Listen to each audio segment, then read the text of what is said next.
पापा, आज क्या आप हमें कोई कहानी सुनाएंगे? सिमरन ने अपने छोटे भाई अमन के साथ पापा की गोद में बैठते हुए पूछा।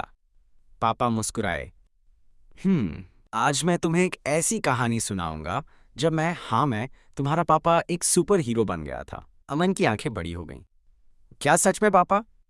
बिल्कुल। बात उन दिनों की है जब तुम दोनों बहुत छोटे थे और मम्मी को अचानक एक जरूरी काम से शहर से बाहर जाना पड़ा। घर में मैं और तुम दोनों बच्चे थे। पहले दिन सब ठीक रहा। मैंने खाना बनाया, तुम्हें नहलाया और सुलाया भी। पापा ने गहरी सांस ली, जैसे कोई बड़ा कारनामा याद कर रहे हो। फिर अगली सुबह जैसे ही तुम दोनों उठे, तुमने घर को एक युद्ध का मैदान बना दिया। खिलौने बिखरे थे, कपड़ों का ढेर लगा था और नाश्ता करते ही तुमने दूध भी गिरा दिया। पापा ने नकली उदासी का चेहरा बनाया। सिमरन हंस पड़ी।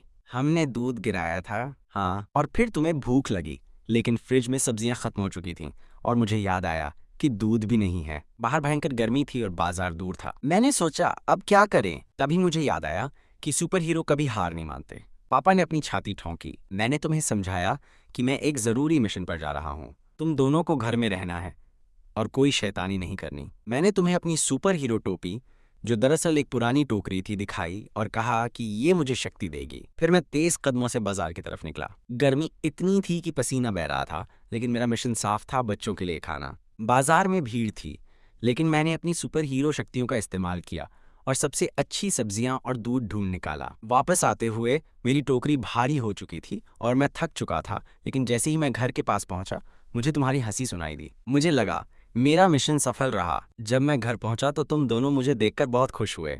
मैंने स्वादिष्ट खाना बनाया और हमने साथ बैठकर खाया। उस दिन मैंने महसूस किया कि सुपर हीरो होने के लिए किसी खास सूट या उड़ने की शक्ति की जरूरत नहीं होती। अपने परिवार के लिए प्यार और उनकी खुशी के लिए कुछ भी कर गुजरने का जज्बा ही सबसे बड़ी शक्ति है। पापा ने सिमरन और अमन के सिर पर हाथ फेरा। और पता है, उस दिन से मुझे यकीन हो गया कि मैं हमेशा तुम्हारा सुपर हीरो रहूंगा, क्योंकि मुझे तुमसे बहुत प्यार है। दोनों बच्चे पापा से लिपट गए। सिमरन ने कहा, पापा, आप सच में हमारे सुपर हीरो हो, और अमन ने हाँ में सिर हिलाया।